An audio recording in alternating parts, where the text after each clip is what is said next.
Hi there. I trust you all are well. I am so excited today to talk to, as I'm always excited, right?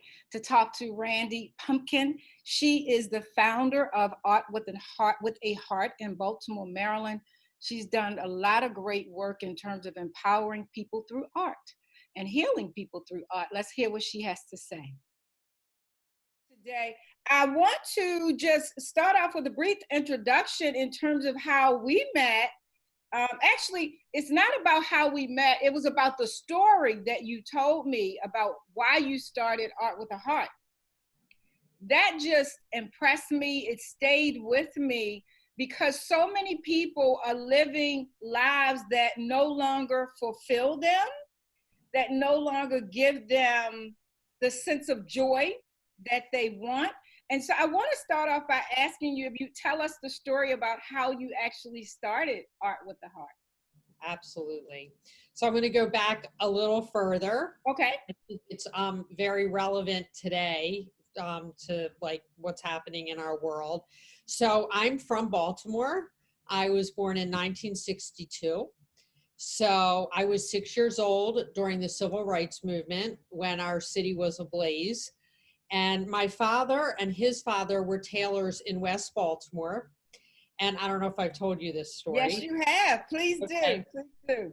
So my father put me in the back of some big sedan before there were seat belts and, was intent on teaching and showing. And we were driving to West Baltimore and we were in an area of town where there was a swim club. And there were a lot of protesters outside of this swim club that they didn't want any Black members in the swim club. They didn't want any Black people allowed in the swim club. And I will never forget the face in my life of one Black man who was standing there totally mortified, who hadn't done anything. And I swear, sitting in the back of that car as a 6-year-old, that moment informed the rest of my life to this day. I've, it's just, it actually, I think I decided by the time I was 8, I was going to be a lawyer because I had seen To Kill a Mockingbird and I was going to be Atticus Finch and I was going to change the world. And so really that was my trajectory, my entire life. I I intended to go to law school. I went to law school. I became a lawyer.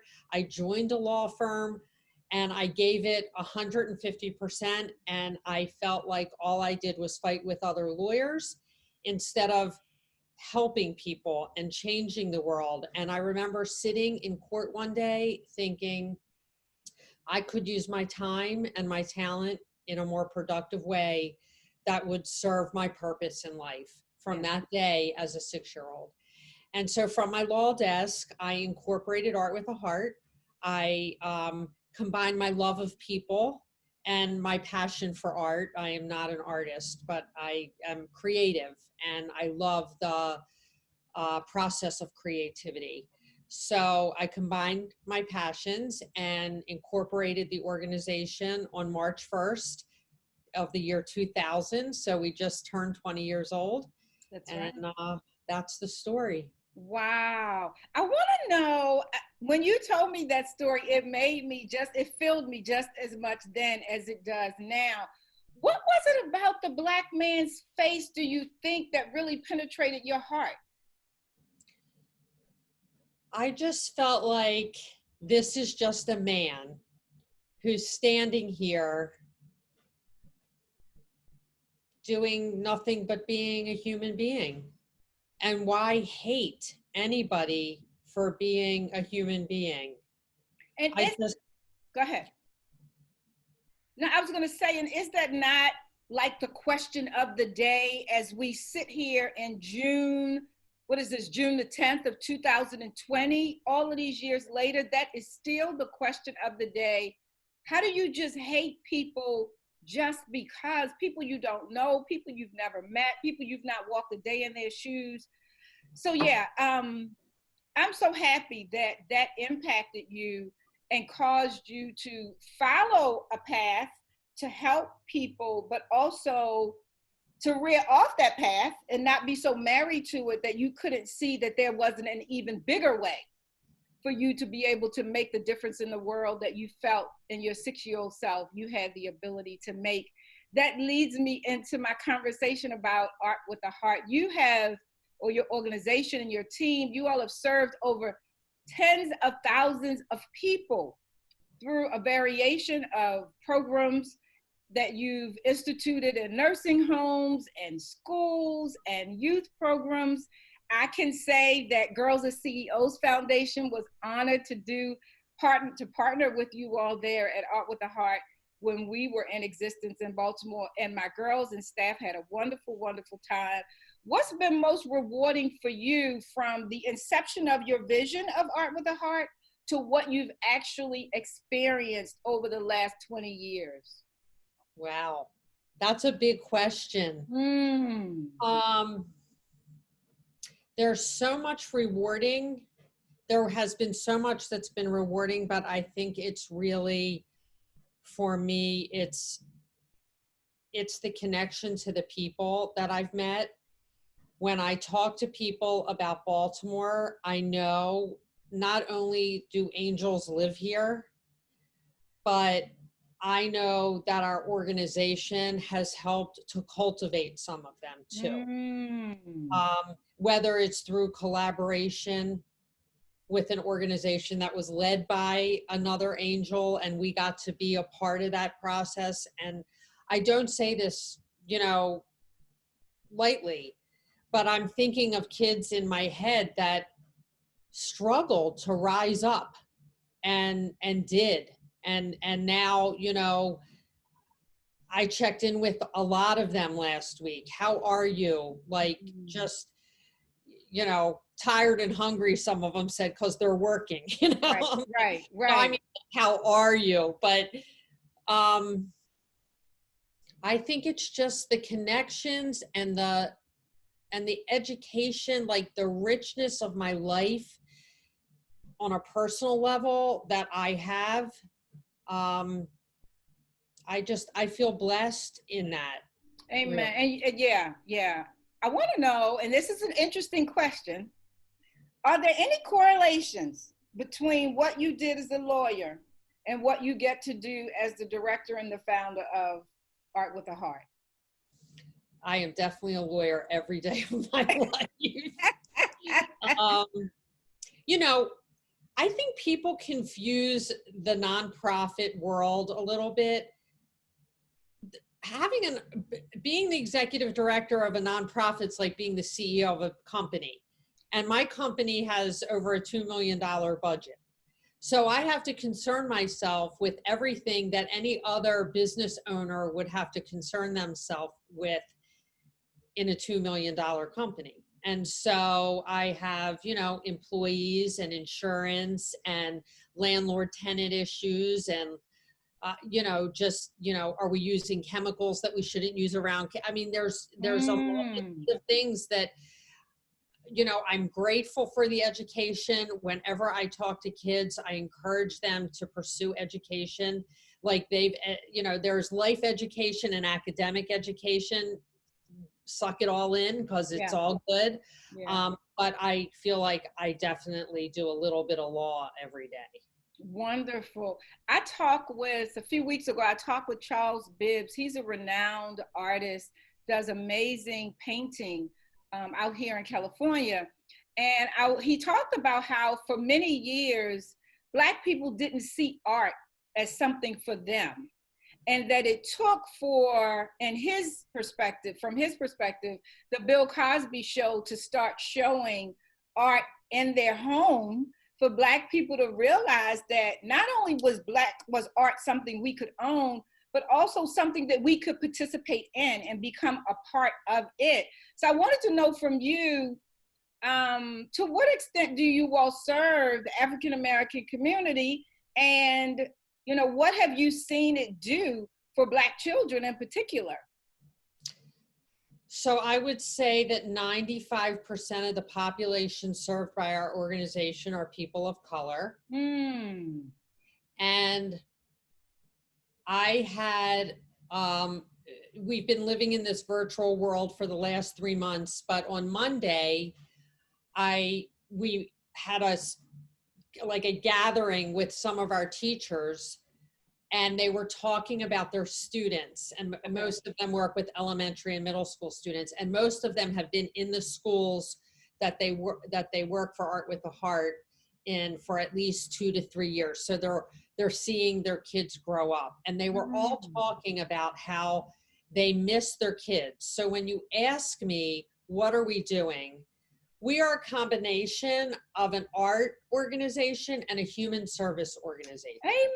Amen. So we are filling the void in the school and elevating mostly elementary and middle school kids, if we're in a school setting, to expose them to a world they might not otherwise know. Like you mentioned, like some of our students don't know they live in a city with a harbor. Yeah. Let alone that there Absolutely. are oceans to sail. That's so, right. You know, we want to teach them about the oceans, not just the harbor. Yes. So Yeah. we're giving them that, but we're also giving them a caring and nurturing adult who is consistent in their lives, you know, who gives them hugs, and I hope can again. I know, right? Right. Because there is so much to be said about human touch and human connection. I mean, there's no replacement for it. Right. And they were all saying how they miss their babies, and, you know, how over time their social and emotional capacity, watching that grow. So it's a big picture. Mm-hmm. It's not just about painting a picture. It's about a big picture. I love that. I love that. Yeah. Yeah. Let me ask you this. How has what we've seen in the last 2 weeks, from the murder of George Floyd to the protests that have followed, how has that impacted you, and has it given you any new things to think about in terms of what you do and how you do it? So I think I have to answer that more personally than on like, it's given me a lot to think about. You said earlier, which is spot on, like that was 1968 when I had that experience, and it is 2020 right now. And I I I believe that I have tried to be anti-racist my entire life. I really have tried. Am I totally successful? I probably am not totally successful, but I'm aware enough to know that I have to keep learning, and I have to keep listening, and I know what I don't know. I know that I'm not walking into a boardroom as a Black woman ever. I know what I don't know. But this past week has been really hard for me because I grew up, I'm 58, and I grew up believing that the way to tell the character of a human being is by their walk, not their talk. And I believe that I have been walking my talk my entire life. So I got a little judged this week about not saying a lot on social media. And I know a lot of people that are posting Black squares and saying things on social media, but not doing anything else in their lives. Right. So right. I would rather be authentic in my work and my love than blast something on social media. But in this generation, in this time, I have been schooled that I kind of have to do both. And that has been very hard for me because I am a worker, and I'm a learner, and I'm a listener. And I just think, I mean, I don't believe in Facebook and social media in the way that some younger people do. Yeah. I will say this to that. I want to applaud you just for the authenticity of who you are, because that's who I've experienced you to be as well. I also want to say that, you know, in terms of knowing what you don't know, that is a wonderful place to be. I love that you said you'll never walk into a boardroom as a Black woman. And because you'll never walk into the boardroom as a Black woman, you have no idea how walking into that room feels for many Black women.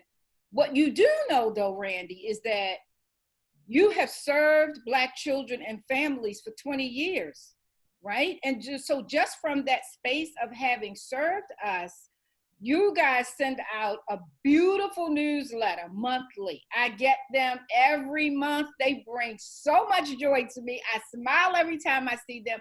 You all have amazing pictures. And if it's nothing more than to say, this is how we show love. This is how we greet humanity and have for the last 20 years. It's not about doing what other people expect or think you should do, Randi. It's about you continuing to do what you've been doing, you know? And so I just think that your newsletter is a beautiful way to speak volumes to what you're feeling, what you've expressed today, and what you've been doing for over 20 years. Stay in your space and in your lane, but just continue to do it the way that you've been doing it. Well, thank you. Thank you for that support. I appreciate it. Absolutely. Thank you. Absolutely. Let's talk quickly about your 20th year anniversary. Oh man, 20 years. First question is, has it felt like 20 years? No. You know, I mean, I don't feel 20 years older. Okay. You know, when I think that my son was 4 when I started this, like, that's totally crazy. But no, it doesn't feel like 20 years at all. I will say that the last 3 months have tested me. Like nothing has tested me. Right, because how has the virtual programming of it been? How has that transition been for you all? So that's been interesting. You know, we're creatives. So adapt and overcome with anything in life, adapt and overcome. So we, you know, after tears and fear, that can't drive us, but it sometimes pushes us. I knew I wanted to keep my team intact. I wanted to keep them paid. And so we shifted from a hands-on art program to a virtual program. Then we started supplying supplemental learning packets to kids. Now we're doing camp in a box. I mean, we're rolling. We're rolling. Wow. Wow, wow, wow. And isn't it amazing? Speaking of the word adapt, I was saying to a friend of mine the other day that despite how devastating COVID-19 has been and how it's taken so much from so many of us so quickly, it also has shown us another part of ourselves, right? Because who would have thought that we could just get in gear and figure out how to do programming online, how to do conferences online, how to do e-learning for kindergartens. And my granddaughter is 7, and I watched her through FaceTime do e-learning, and it's like, get out of here. And then people are doing drive-by parties and drive-by graduation celebrations. So the adapting of it all has been beautiful to see as well. People are resilient. People are resilient. And Indeed. I think this showed us exactly what we're made of. That's why, like, I heard a quote yesterday, and it wasn't a quote, but I heard somebody say yesterday, hope has to be greater than tired. And, you know, sometimes I say, I'm so tired. Like, I'm just tired. Like, the pandemic was enough. And then I had a staff person leave. Like, what's going on? So it's like, but I have more hope than I am tired. Amen. So we have resilience. We show what we're made of in challenging times. I mean, there's no way around it. And we're working harder now, but we need to work harder now. And this will pass and we'll zoom out and this will be a bleep. Yeah. I hope one day. Yeah, one day. Let's talk about what you're doing for your anniversary. Now, there was an October celebration. Is that right? There was. That's right. Right. There's not going to be a party, but okay. I'll tell you what we are doing. So always planned was that Baltimore is lacking a piece of art that people identify with our city. Like if you go to Philadelphia, there's the love. You Yes. know. Well, we don't have that really. So we decided that for our 20th, we would gift that to the city. So we're making an 8 foot by 6 foot heart sculpture mosaic with mirror and glass and ceramics. And it's going to be on a main street in Baltimore City on Pratt Street. Between two main thoroughfares. You'll have to pass it to go to every sporting event, and it's right near the convention center. So thousands of community members will participate in creating that, whether we're open or not open. If we have to send out pieces for people to complete in their homes, we'll do that. But it's going to be truly a community created piece of art that will be installed in our city. And that the timing is probably late fall, early winter. And you all collectively came up with that as a team. How'd you come up with that idea? I came up with the idea of at our 15th anniversary, we gifted 15 park benches and installed them in 15 different parks throughout the city. Okay. So I wanted to do something big, and I'm really into shiny and happy things. So nothing better than a shiny mosaic. And we went to Downtown Partnership and we asked if they had a space, and it just all it all happened and worked out. And so we're going to continue with that project. Wow, that's absolutely fantastic. And so you're thinking the installation of it will be when? Late fall, early winter, probably. Okay. So we have to have like a welder create what's called the armature of the sculpture, the inside. Okay. And then Art with a Heart with thousands of community members will do the outside, the beautiful part that you'll see. Wow. Wow. I wanted to ask you, I meant to ask you this when we started, but before we leave, I wanted to ask you, what made you choose the name Art with a Heart? Well, that's kind of a funny story. I originally incorporated it as Art from the Heart. Okay. And there was a conflict in the state of Maryland because that name had been used by a tattoo parlor. So I couldn't use that name. So then we changed it to, changed it to Art with a Heart. Okay. And I just wanted it to convey that we're bringing this to you with love. Amen. And that's exactly what you do. That's a beautiful way to end our conversation. Thank you so much, Randi. I appreciate you. It was a pleasure. I love seeing you. Thank you so much. All right. Take care. Take care. Bye-bye. Bye-bye. That again was Randi Pupkin, founder of Art with a Heart. And she does have a heart for what she does. She's such a beautiful person. And I hope, as always, that you all are able to take something away from what she said that will inspire you. Take good care. Until next time, be safe, stay safe, be inspired.